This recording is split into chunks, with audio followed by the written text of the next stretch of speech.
하나님의 말씀은 이사야 43장 21절 말씀 한 절만 여기 세번역 성경으로 함께 봉독하겠습니다. 이 백성은 나를 위하라고 내가 지은 백성이다. 그들이 나를 찬양할 것이다. 오전에도 이 말씀 가지고요, 우리를 예배자로 부르신 하나님, 그 예배자로 부르십니다라는 제목으로 우리가 말씀을 함께 나눴습니다. 오늘 또 이제 나눠드린 유인물 속에 오늘 말씀 함께 나누고 살펴볼 말씀들을 좀 함께 정리를 해놨는데요. 이것들 보면서 다시 한번 나는 예배자입니다 라는 제목으로 말씀 생각해 보려고 합니다. 우리가 교회 성도잖아요. 우리의 정체성이 무엇인가? 나는 누구인가? 라고 하는 질문에 여러분들의 정체성은 무엇으로 이야기를 하시겠어요? 여러분들은? 우리는 이제 성도다, 그리스도인이다 라고 그러잖아요. 그리스도인이라고 하는 건 도대체 무엇이냐라는 거죠. 예전에 유대인들은요, 자신들의 정체성을 어디서 찾았냐면 할례에서 찾았어요. 할례가 곧 율법을 상징하는, 하나님과 이스라엘의 언약을 상징하는, 그래서 이제 할례에서 찾았어요. 그래서 이제 할례를 행해야 구원을 받는다라고까지 생각을 한 거죠. 그것이 이제 유대인들만이 아니라 유대인들 가운데 나중에 예수님을 믿고 나서 구원함을 받았음에도 불구하고 여전히 할례가 구원의 상징으로 생각을 했기 때문에 우리 신약성서에 보면 갈라디아서 같은 경우에 이 할례를 받아야 된다라고 하는 유대인 기독교인들과 이방인 기독교인들 가운데서의 갈등이 나오잖아요. 그리고 이제 그 이야기를 전해들은 사도 바울이 내가 전한 외에 복음 외에 다른 것을 전하는 이는 그 저주까지 한단 말이에요. 너희가 그렇게 할례받기 원하면 아예 거세를 해버려라. 그렇게까지 심한 말을 할 정도로 그 할례를 주장하는 사람들한테 분노하는 것을 우리가 보게 되는데, 유대인들은 어쨌든 그걸 생각을 했어요. 그래서 그 사람들이 어디에 있든지 간에 할례를 통해서 자신이 유대임을 나타내는 거죠. 증거하는 거죠. 그거 말고 이제 또 다른 게 눈에 이제 바로 보이는 것 가운데 하나가 안식일을 지키는 것이었어요. 안식일을 지키는. 그런데 이스라엘 사람들이 실제로 안식일을 철저하게 지켰느냐라고 한다면 사실 철저하게 지키지 않았어요. 잘 지키지도 않았어요. 잘 지키지를 않았어요.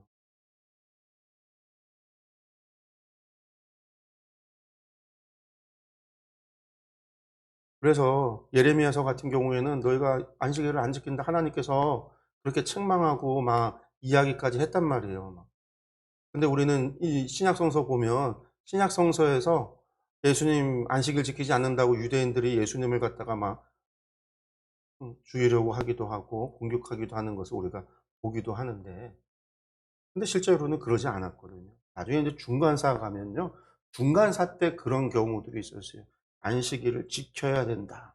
야스몬이라고 하는 사람들 아마 그 마카비 혁명 때에 그런 일들이 있었어요. 그때는 이제 경건주의자들이 나와서 하나님의 율법을 철저히 지켜야 된다고 했던 사람들이 그 중간사 때에 등장을 하는 거예요. 구약 내내 율법을 철저히 지켜야 된다라는 얘기를 한 사람들은 없었어요. 예언자들, 소수의 예언자들밖에 없었고 다 안 지켰단 말이에요. 안 지켰으니까 다 멸망당한 거고. 중간세가 하면서 이제 경건주의자들이 경건 운동이 일어나면서 이 마카비 혁명과 함께 이 경건주의자들이 혁명을 주도하고 그런 일들이 겪어지면서 하나님의 말씀을 지켜야 된다, 순종해야 된다라고 하는 운동이 일어나거든요. 그때 이제 전쟁에도 안식일 날에는 전쟁해서는 안 된다고. 우리가 죽을지언정 전쟁하지 마라. 전쟁에 칼을 들고 싸워서는 안 된다. 이제 이런 주장까지 나오는 게 중간사 때 나왔던 거예요. 근데 물론 신약에 가서는 또 그렇지 않아요. 바리새인들이나 제사장들이나 서기관들이나 귀족들이 안식일을 자신들의 의를 내세우기 위해서 우리는 안식일을 지킨다라고 하고 자기 집안에 있는 모든 종들과 권속들은요 다 이를 부려먹는, 그래서 다른 사람의 희생을 통해서 자신들이 안식일을 지키면서 자신들은 의롭다고 하고 저것들은 안식일도 안 지키는, 자기들이 일을 시켜놓고 안식일도 안 지킨다고 해서 사람들을 갖다가 부정하다라고 이야기하는 그러한 거짓된 의를 위선을 했던 게 바리새인이고 제사장들이고 서기관들이고 귀족들이었단 말이에요. 근데 어쨌든 그 사람들이요 그 안식일을 자신들의 의로 내세웠기 때문에 안식일을 지키는 것이 마치 자신들의 정체성인 거죠. 하나님의 백성의 정체성을 찾았단 말이에요. 그래서 안식일과 할례라고 하는 이 두 가지 문제가, 근데 여기 이제 또 하나 들어간다면 음식의 규례. 우리는 음식을 가린다라는 거예요. 사람들이 먹는 부정한 음식을 안 먹는. 어떻게 보면 눈으로 보이는 가장 구별되어지는 것이 할례와 안식일과 음식 규례였어요. 그래서 요 세 가지가 마치 율법을 상징하는 거죠. 그중에서도 언약의 상징은 할례가 되겠죠. 그래서 이제 할례를 받아야 구원받는다. 이게 유대인들의 정체성이에요. 자신들이 무엇을 하고 있느냐가 자신들을 증명하고 있는 거죠. 자신들이 할례를 받았느냐가 내가 누구인가를 증명해 주고 있단 말이에요. 우리가 안식일에 쉬는 것이 자기 자신을 증명해 준다라고 봤단 말이에요. 그러면 여러분들, 우리는 도대체 어떤 정체성을 가지고 있는, 우리가 그리스도인이다라고 하는 거의 정체성은 무엇이냐라고 이야기할 때 여러분 무엇이라고 대답하겠어요? 여러분들이 세상과 구별되어진다라고 이야기할 때 여러분들이 세상과 구별되어지는 그리스도인의 정체성을 여러분들은 무엇으로 삼으시겠냐라는 거예요. 그가 그리스도인이 아닌지를 구별하는 방법 가운데. 그래서 그런 얘기를 해요. 밥 먹을 때 기도하냐 안 하느냐 그걸로 구분한다. 그게 우리의 정체성이 아니란 말이에요. 아니에요. 우리가 도대체 정체성이 어디에서 오느냐? 그리스도인의 정체성이 무엇이라고 이야기할 때 그게 예배라고 하는 거예요. 우리가 이제 2년 동안 코로나로 인해서 교회가 어려움을 겪었어요. 어려움을 겪었는데 그 어려움을 겪은 이유가 뭐냐면 코로나로 인해서 사람들의 집회에 대한 제한이 오기 때문에 교회에서 모여서 예배드리는 것에 대한 제약이 따랐단 말이죠. 그래서 이제 정부에서는 코로나가 확진이 되니까 사람들 모이는 집회에 대한 자유를 제약을 뒀어요. 그래서 몇 명 이상 모여서는 안 된다. 교회가 난리가 나는 거죠. 교회는 예배를 드려야 되는데 예배를 못 드리게 하니까. 성가대도 못 선다고 그러죠. 앞에서 사람이 모여서도 안 되죠. 거리 두기를 해야 되죠. 공동 식사도 안 된다고 하죠. 막 이런 얘기가 나오니까 교회가 2년 동안 그걸로 대단히 시끄러웠단 말이에요.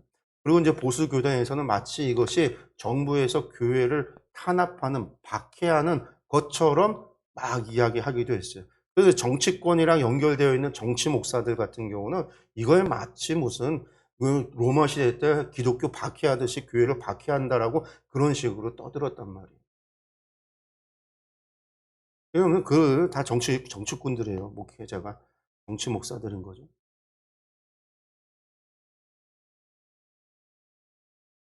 근데 왜 그렇게 이야기하는데 세상 사람들은 이해를 못 해주잖아요. 절이라고 하는 사람, 절에 가서 불교를 믿는 사람들은 맨날 안 가요. 1년에 한 번만 가도 돼요. 1년에 몇 년에 한 번 가도 돼요. 자기가 그냥 부처를 믿으면 믿는 거지 절에 가서 뭐 예배드리고 하는 거 아니란 말이에요. 그거하고 아무 상관이 없어요. 그거의 정체성이 거기하고 상관이 없기 때문에 안 가도 된다라고 생각을 해서 아무 상관이 없어요. 문제가 생기질 않는단 말이죠.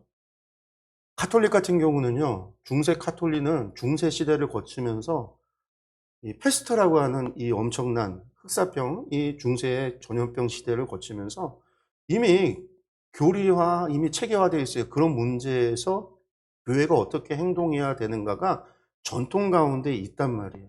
그리고 그 모든 것은 교황의 명령, 교황의 말에 따라서 철저히 위계 질서가 있잖아요. 교황의 말이 곧 법이 되어지고, 우리 한국 같은 경우는 한국의 추기경이 결정한 사항이 모든 지방, 모든 교회 가운데 하달이 돼서 다 따라가는, 그리고 그런 전통을 가지고 있었기 때문에 과거에 이 전염병 상황에서 어떻게 행동해야 되는가에 대해서 가지고 있기 때문에 큰 문제가 되질 않아요. 그리고 뭐 신부님들이 교회에서 저기가 아니잖아요. 먹고 사는. 뭐 문제가 안 돼요. 그래서 그 코로나 시대에도 별 문제가 없었어요. 별 얘기가 없었어요. 근데 교회만 유독. 그러니까 이제 세상 사람들이 교회를 욕할 때 하는 말이 그거잖아요. 돈 때문에 그런다. 헌금 때문에 그런다. 물론 교회에 성도님들이 예배를 안 드려서 헌금이 줄어들면 교회 운영이 안 되는 건 마찬가지예요. 소상공인들이 뭐 코로나 지날 때 어렵다고 하는 거나 교회도 마찬가지예요. 교회가 이윤을 추구하는 게 아닌데 교회 건물이 있고 세금이 나가야 되고 관리비가 나가야 되고 사용되어지는 것이 있으면 당연히 그거에 대한 수입이 있어야 되는데 그 수입은 전적으로 성도님들의 헌금을 통해서 이루어지는데 예배 모임이 없고 집회 모임이 없어서 아직 우리나라는 미국 같지 않잖아요. 미국 같은 경우는 헌금의 개념이 기부금의 개념이에요. 그래서 기부금 1년 동안에 교회에 예산이 이 정도의 예산이 들어갈 때 성도들이 그 기부금에 자신들이 몇 프로를 기부한다. 그래서 그렇게 하지만 우리나라는 아직 그런 게 아니란 말이에요. 물론 큰 교회들은 상관없지만 작은 교회들은 그런 거에 의해서 실제로 많은 교회들이 문을 닫았어요. 우리 충주만 해도요. 동서지방에서 많은 교회들이 한 거의 10개 가까운 교회가 우리 감리교만 봐도 한 대여섯 개 교회가 사라졌어요. 교회를 통폐합시켜서 합쳤단 말이에요. 코로나 기간에. 코로나 때문에 어려워서 그렇든 아니어서 그렇든 그거하고는 뭐 직접적인 연관이 있다 없다를 떠나서 어쨌든 이 2년 사이에 한 대여섯 개 교회가 없어졌어요. 정말 그냥. 통폐합 합쳐지면서 없어져 버렸단 말이에요. 근데 사실은 그게 문제가 아니에요. 우리의 정체성이 뭐냐면 우리는 예배라고 하는 게 우리의 정체성이에요. 우리는 예배드리지 않으면요. 그건 기독교인이 아니에요. 근데 여기에 이제 예배라고 하는 거를 어떻게 정의하느냐에 따라서 다른 거죠. 예배라고 하는 게 우리가 하나님을 경배하고 하나님을 섬기고 정말 하나님께 찬양과 기도와 경배를 돌리는 것. 여러분들 이것이 정말 예배라고 한다면 사실은 예배당에서만 모여서 예배드리는 것이 예배가 아니라 우리가 정말 1대1로 하나님을 만나고 하나님을 섬기고 하나님께 우리의 예배를 경외함을 갖다가 표현하고 그렇게 하나님 앞에 감사를 진정으로 올려드리는 것이 예배라고 한다면 우리 사실 교회에서 드려지는 이 예배가 이것만이 예배다라고 할 수는 없는 거예요. 이것만이 예배가 아닌 거죠. 그렇기 때문에 우리가 온라인으로 예배를 드리건 집에서 예배를 드리건 상관이 없이 우리 예배를 안 드리고 그냥 거의 온라인으로 예배 드리고 어디 가서 딴 교회 예배를 드리건 아무 상관없이 내가 진정 하나님을 예배하는 예배자로서 예배만 드린다라고 한다면 그거는 하나님이 받으시고 하나님이 결정하실 일이지 목회자가 앞에서 오늘 여기 예배 안 드렸으니까 여러분들 예배 드린 것이 아닙니다 라고 얘기한다고 한다면 그거는 이단이고 가짜인 거예요. 어디 목사가 감히 예배는 하나님이 결정하시고 하나님이 받으셔야 받는 거지 여기 와서 예배 드린다고 예배가 아니잖아요. 그러나 우리는 예배를 드리도록 하나님께서 우리를 부르셨다라는 거예요. 우리가 오늘 아까 찬양할 때 우리가 새 사람을 입었다. 우리 새 사람을 입었는데 옛사람을 버리고 새 사람이 됐다라고 하는 게 의미가 뭐예요? 옛사람이라고 하는 것이 예전에는 사단의 자녀여 어둠에 속했고 우리는 죄인이었던 우리가 예수 그리스도의 보혈로 말미암아 우리가 이제는 하나님의 자녀가 되어졌고 이제는 빛에 속해졌고 이제는 어떻게 됐어요? 죄와 사망에서 벗어나서 자유함을 얻어서 우리가 거룩을 회복함으로 말미암아 거룩하신 하나님과 함께 할 수 있는 사람이 됐다라는 거예요. 근데 여기서 새 사람이 돼서 뭐 하려고? 질문을 던져야 되잖아요. 하나님은 우리를 새 사람으로 변화시켰는데 독생자 예수 그리스도를 주시기까지 우리를 새 사람으로 만드셨는데 이렇게 새 사람으로 만든 우리를 그래 나 이제 니네 새 사람으로 만들었으니까 니들 이제 알아서 살아가 이럴 목적으로 우리를 하나님께서 독생자를 주시면서까지 우리를 새롭게 하신 게 아니란 말이에요. 우리를 새롭게 하셨을 땐 하나님께서 목적이 있다는 말이에요. 그게 이제 오늘 우리가 읽었던 말씀인 거죠. 우리가 아까 봤던 말씀. 이 백성은 나를 위하라고 내가 지은 백성이다. 그들이 나를 찬양할 것이다. 그래서 찬양한다라는 게 예배한다라는 거예요. 하나님께서 이스라엘 백성, 이스라엘 그 하나님의 백성을 지으신 이유와 목적이 무엇이냐? 하나님을 예배하게 하도록, 하나님을 예배하도록 예배자로 부르셨다라는 거죠. 우리가 이것을 또 어디에서 볼 수 있냐면요. 여러분들 이것을 어디서 볼 수 있냐면 출애굽 과정에서 이스라엘을 정말로 하나님께서 택하여 부르셨을 때 그 택하여 부르시는 과정 속에서 분명하게 말씀합니다. 어떻게 해요?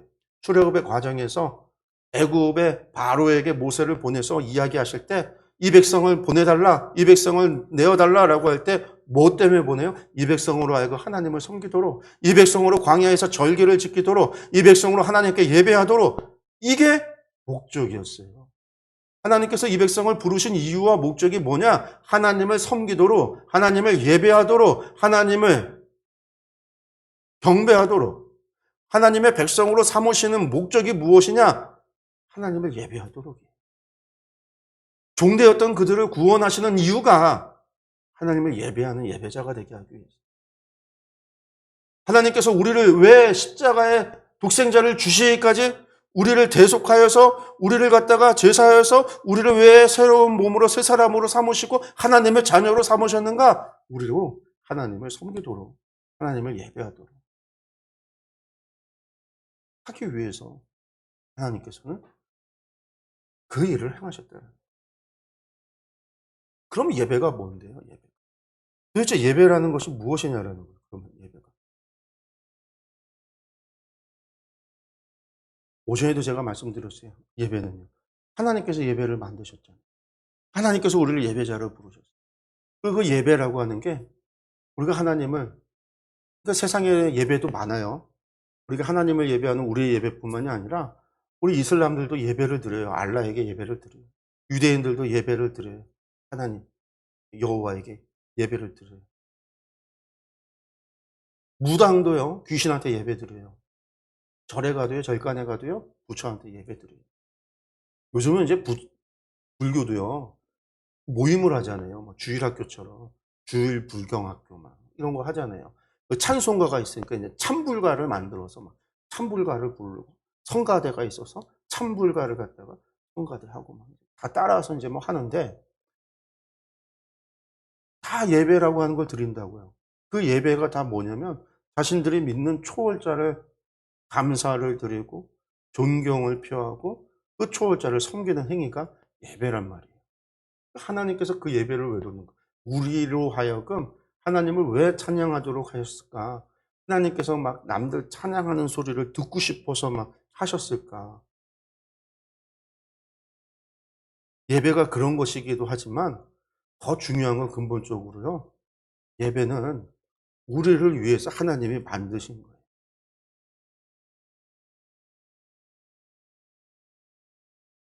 제가 하마을 성경학교 때 출애굽기 레위기 강의 시작을 하면서 그런 얘기를 해요. 무슨 얘기를 하냐면 우리가 출애굽기 19장부터 시작되어지는 하나님께서 일하시는 일의 이 순서를 보면은요. 하나님의 뜻이 담겨 있다라는 것을 우리가 깨달아야 돼요. 그게 뭐냐면 이스라엘 사람들을 애굽에서 구원내신 이유가 뭐냐? 하나님을 예배하고 하나님을 섬기는 백성으로 삼고자 그렇게 하셨다고 그랬어요. 그러니까 이스라엘 공동체는요. 이스라엘이란 나라는 하나님을 예배하는 신앙 공동체예요. 하나님을 예배하는 예배자 공동체가 이스라엘이에요. 그래서 그들을 불러서 하나님께서 그들과 약속을 언약을 맺는데 원래 그들은요 하나님을 볼 수도 없고 하나님을 만날 수도 없고 하나님의 임재 가운데 거할 수도 없어요. 그래서 시내산에서 언약을 맺을 때 하나님께서 모세를 불러서 이야기하잖아요. 내가 내 말을 잘 듣고 너희가 내 말을 잘 듣고 내 말을 따르면 너희는 나의 소유가 되고 제사장 나라가 되고 거룩한 백성이 될 것이다 라고 그랬어요. 그래서 백성들한테 내려가서 그거 전해라. 이스라엘 사람들한테 내려가서 시내산에서 내려와서 모세가 이야기합니다. 하나님 말씀 잘 듣고 순종하면 하나님 백성이 되게 해주고 제사장 나라 거룩한 백성이 되게 해준다고 하는데 여러분들 하나님과 언약을 맺을 건가요? 그러니까 이스라엘 사람들이 뭐라고 그래요? 좋습니다. 다 맺겠습니다. 그래서 하나님 앞에 이야기해요. 그랬더니 하나님께서 정한 날짜를 두고 그 앞에 정결 예식을 갖고 다 깨끗하게 하고 그날 하나님과 언약을 맺기 위해서 당일날 시내산으로 올라와라 그랬어요. 정해진 구역까지 올라와라. 그 이상 넘어오지 말라. 왜? 그 이상 넘어오면 거룩한 땅이니 너희가 다 죽을까? 죄인이기 때문에 우리는 죄인이라 거룩하신 하나님을 보면은 살 수가 없단 말이에요. 다 죽는다고 그랬어요. 그래서 이사야도 우리가 이사야서 6장에 보면은요, 성전에서 하나님의 영광을 보자마자 이사야가 뭐라고 얘기해요? 내가 화로다, 죽게 되었도다. 왜? 자신이 죄인인데 하나님의 영광을 봤으니까 나는 죽게 됐다라는 거예요. 그때 하나님께서 천사를 보내서 그 입에 불시스개로 지져갖고 이사야로 하여금 할 수 있도록 해줬다. 여러분들 사도 요한이요. 예수님의 제자 사도 요한이 요한계시록 1장에 보면은요. 예수님을 환상 가운데 만나요. 공생이 3년 동안 예수님과 함께 있었고 그 예수님께서 승천해서 올라가셨단 말이에요. 그리고서는 그 사도가 주님 다시 오실 그날을 갖다가 다시 배울 날을 갖다가 평생을 꿈꾸며 기다리고 살았어요. 그런 그가 결국은 예수님 승천하시고 나서 거의 몇 년? 60년이 지나서 한 65년 정도가 지나서 예수님의 환상을 봤으니까 얼마나 기쁘겠어요. 그런데 사도 요한이 어떻게 하는 줄 알아요? 땅에 엎드려 나는 죽게 되었다.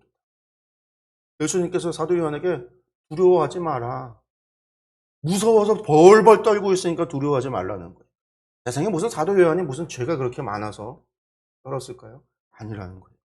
우리는 죄인이기 때문에 본성에 우리는 거룩하신 하나님을 만나면 두려움에 떨 수밖에 없고 우리는 죽을 수밖에 없는 존재란 말이에요. 그래서 하나님께서는요, 이스라엘 백성들로 보고 가까이 오지는 못하게 했어요. 근데 이스라엘 백성이 올라가다가요, 시내산에 올라가다가 하나님께서 정하신 구역까지도 가기도 전에요, 하나님의 임재가 시내산 가운데 임하실 때 하나님의 영광이 나타나고 구름 가운데 지진과 우레와 우박이만 이런 일들이 벌어지니까 하나님의 현현의 현상이 나타나니까 이스라엘 백성들이 두려워서 그냥 산에 납작 엎드려요. 그리고서 우리 못 올라가겠다. 너무 무섭다. 모세 혼자 올라가시. 모세가 혼자 올라가요.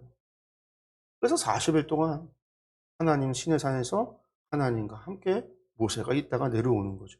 그때 모세가 가지고 온 게 뭐예요? 두 돌판, 십계명을 가지고 왔어요. 십계명과 함께 뭘 가지고 왔어요? 율법을 가지고 왔어요. 사회법, 어떻게 이스라엘 공동체를 관련된 법을 갖고 왔어요. 또 뭘 갖고 왔냐면요, 성막 설계도를 가지고 왔어요. 그래서 그 뒤에 하나님의 성막을 제작을 해요. 성막이 제작이 되는 게 출애굽기 마지막이에요. 40장에서 성막이 다 지어지면 하나님의 영광이 그 시온자 자리에 하나님의 쉐키나가 임하고 그 증거가 성막 지성소 위에 구름 기둥이, 낮에는 구름 기둥이, 밤에는 불 기둥이 서 있는 그런 일이 벌어졌어요. 여러분들, 그러면 우리가 논리적으로 생각한다면, 하나님께서 우리에게 요구하시기를 하나님 말씀 잘 듣고 잘 순종하면 거룩한 백성이 되게 하신다고 하셨으니, 내가 거룩하니 너희도 거룩하라고 하셨던 하나님의 말씀대로 하나님 말씀만 잘 듣고 순종하면 거룩한 백성 된다고 하셨으니, 하나님께서 우리에게 주신 것이 십계명이요, 우리에게 준 것이 사회법이요, 하나님께서 우리에게 주신 것이 성막의 설계도요, 우리가 그 말씀에 순종해서 설계도대로 성막을 지었고 하나님의 영광이 임재, 약속이 성취가 돼서 하나님의 임재로 우리 가운데 오셨고, 이제 우리가 하나님 말씀이 주셨던 십계명을 지키고 사회법을 지키고 그렇게 법만 잘 지키면 우리는 언제나 거룩하신 하나님과 함께 할 수 있고 거룩하신 하나님의 임재 가운데 거할 수 있고 거룩하신 하나님을 배웠기를 원할 때 하나님 앞에 나아갈 수 있어야 돼요. 맞잖아요. 그게 논리예요. 그게 정상인 거죠. 그런데요, 하나님께서 임재하시고 나서 모세를 불러요. 그리고 뭘 주세요? 레위기의 율법을 주십니다. 근데 그 레위기 율법의 1장부터 시작해서 10장까지가 무슨 얘기예요? 제사법에 관한 이야기예요. 제사에 관한 법을 주세요. 백성들이 지켜야 될 5가지 제사, 그리고 제사장들이 해야 되는 5가지 제사를 주십니다. 그 얘기가 의미하는 것은 제사라는 것이 하나님 앞에 나아가는 것, 하나님 앞에 나아가는 것이 주시는 거예요. 나아가는 방법을.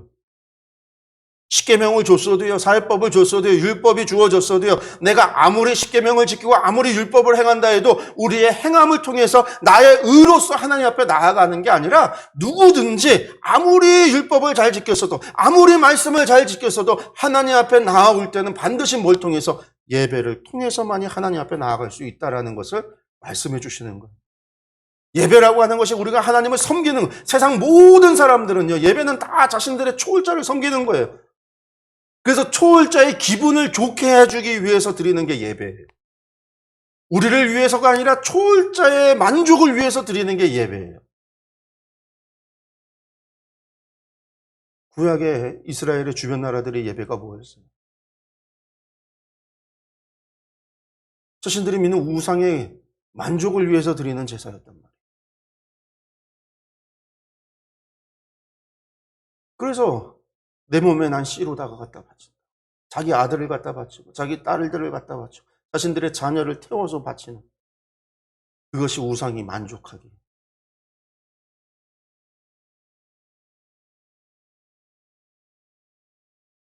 근데 하나님의 예배는요, 하나님의 만족을 위한 게 아니에요. 우리의 감사에서 하나님 앞에 표현하는 거고, 하나님을 섬긴다라고 하는 게 우리가 무엇인가를 줘서 하나님께서 배부르시고 하나님의 재산이 쌓여지고 하나님의 영광이 막 더 올라가고 하는 게 아니란 말이에요. 우리가 무엇을 하나님 앞에 더하거나 뺄 수도 없어요. 예배는 하나님의 영광을 돌린다는 게 하나님의 여호와가 하나님 되심을 인정해 드리는 거죠. 영광이라고 하는 거는요, 하나님 그분의 본질이에요. 우리가 더하거나 뺄 수 있는 게 아니라 우리가 그분이 정말 우리의 주님 되신다라는 걸 인정해 드리는 거. 모든 피조물이 우리의 창조주 되신 하나님을 인정해 드리는 거. 그것을 갖다가 인정하는 것. 그럼 그게 영광이에요.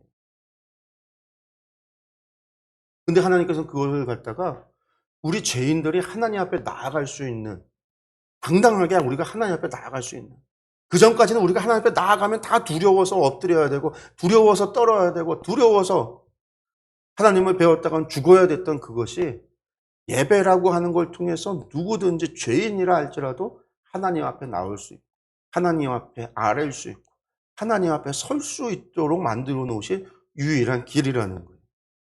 그래서 나중에 히브리서에서 뭐라고 얘기해요? 예수 그리스도의 보혈로 말미암아, 그 피로 말미암아 우리가 하나님 앞에 나아갈 담력을 얻었다.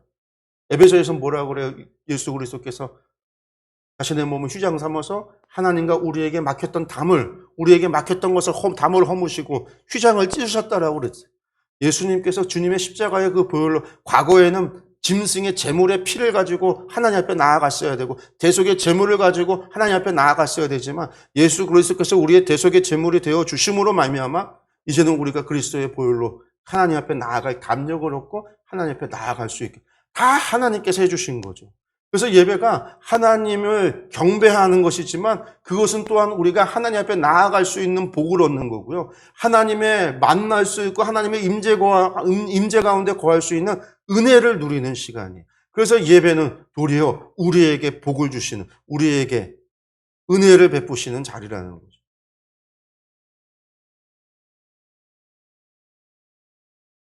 하나님은 우리를 예배자로 부르셨다라는 것. 하나님께서 우리를 예배자로 부르셨다는 것. 여러분들 이것을 기억을 하셨으면 좋겠어요.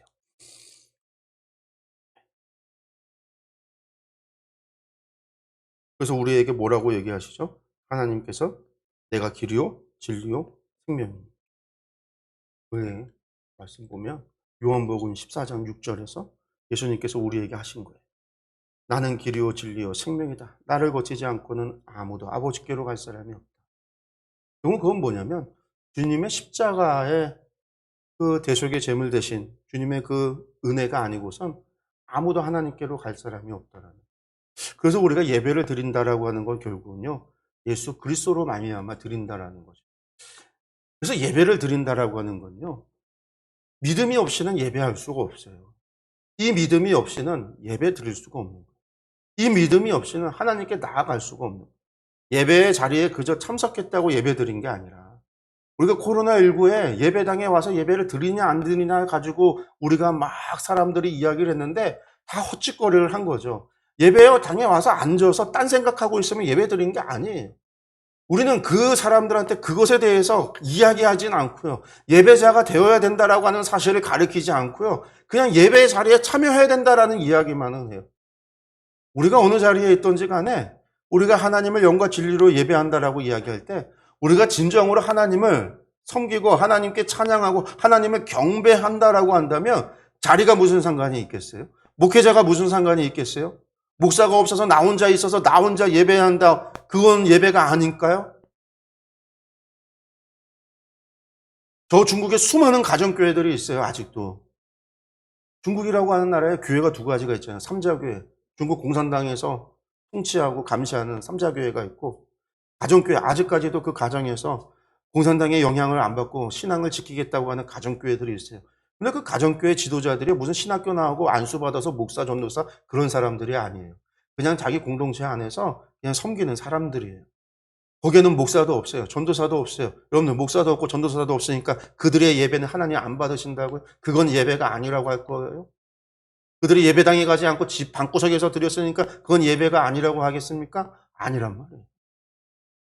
근데 우리가 지난 2년 동안 코로나 시대에 우리가 했던 담론은 주일 성수예요. 대체 예배당에 나와서 예배. 이게 중요한 것이 돼버렸어요. 그럼 이게 중요한 게 아니에요. 어떤 찬양인들이고 어떤 순서에 따라서 예배드리고, 여러분들 그게 중요한 게 아니에요. 우리가 진정 예수 그리스도를 믿고 그 주님의 그 십자가의 은혜를 믿고 그 하나님의 그 한없는 사랑, 아니 도대체 우리를 얼마나 사랑하며 독생자를 주시기까지 우리를 사랑하셔서 우리를 구원하신 하나님의 그 사랑에 내가 감격하고 감동하고 진짜 감사해서, 하나님 제가 무엇이간데 저를 위해서 이 놀라운 은혜를 베푸셨습니까? 이런 신앙의 고백 가운데 하나님 앞에 나아가야, 그렇게 하나님을 예배해야 우리의 찬양이, 우리의 기도가, 우리의 예배가, 하나님을 향한 우리의 마음의 진정이 나타나는 거 아니겠어요? 그런데 그거 없이 그저 왔다 간다고 해서 그것이 예배가 된다면 이건 하나님을 모욕하는 거예요. 모독하는 거예요.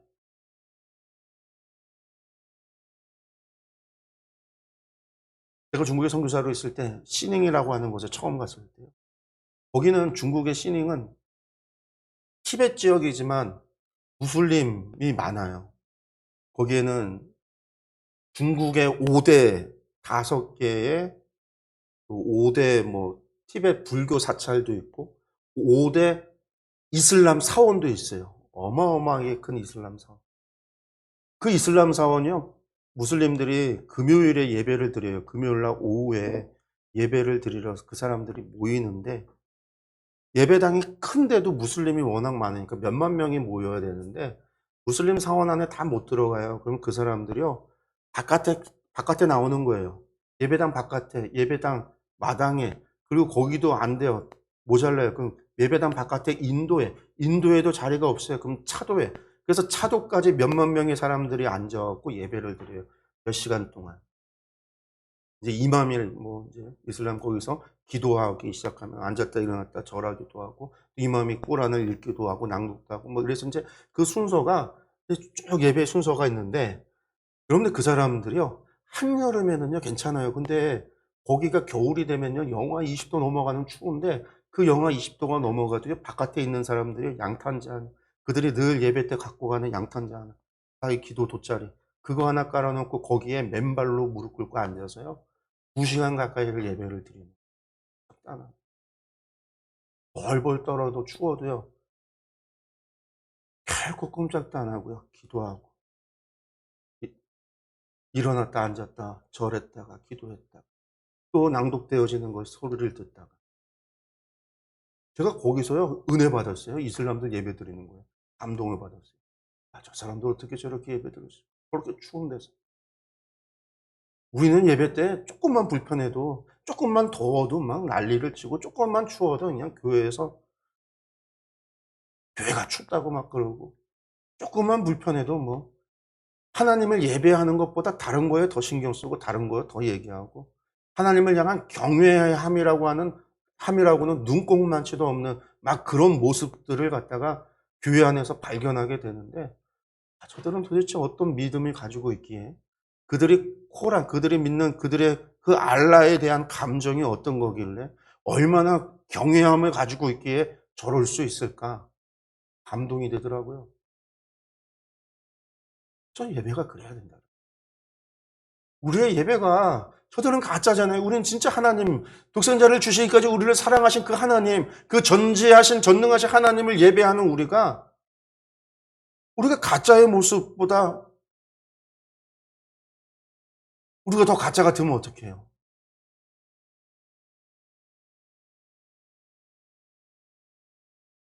그건 아니잖아요.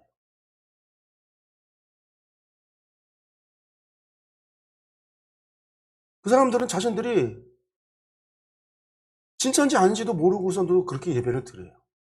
그 사람들만이니까 성경에도 나와요. 너희는 알지 못하는 것을 예배하고 우리는 아는 것을 예배하노니 이 구원이 유대인에게서 납니다. 알지 못하는 것을 예배해요. 거짓을 예배하기도 해요. 그런데 우리는 진짜를 예배한다고 하면서 우리는 진짜를 예배하는 우리의 모습에 하나님을 향한 경외함이 없어요. 우리가 심각하게 고민해야 되는 부분.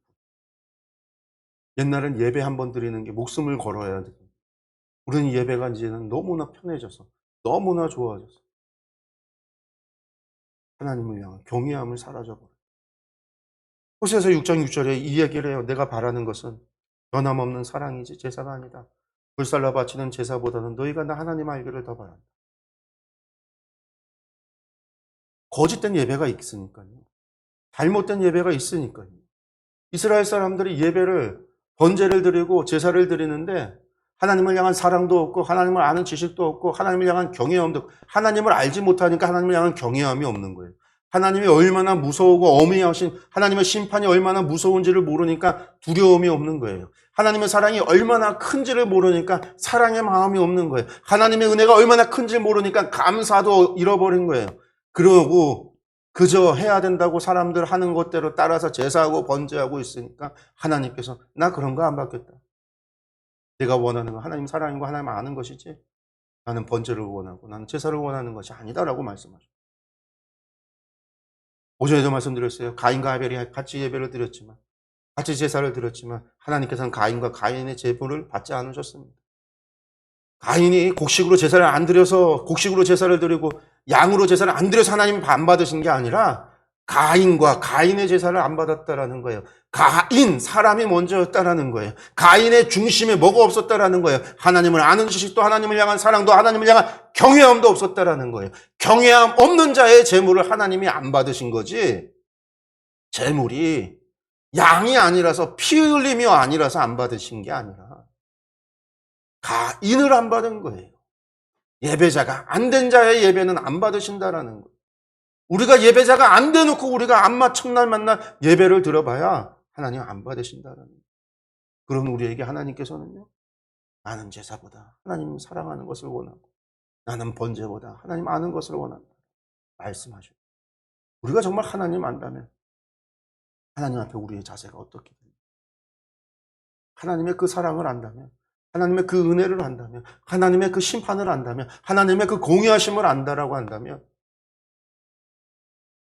우리가 그것을 믿는다라고 한다면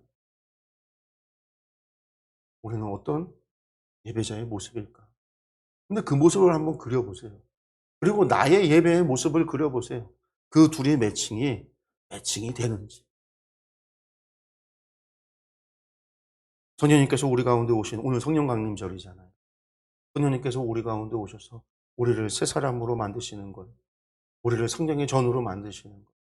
그런데 우리가 예배자가 되어야 되기 때문입니다. 우리가 세상 끝에 복음을 전해야 되는 이유가요. 그 땅에 뭐가 없어요? 예배가 없어서요. 하나님을 향한 예배가 없어서요. 하나님을 알지 못하니까 예배 못 드리죠. 하나님을 모은 피조물이 하나님을 예배해야 되는데 하나님을 섬겨야 되는데 하나님을 사랑해야 되는데 하나님을 알지 못합니다.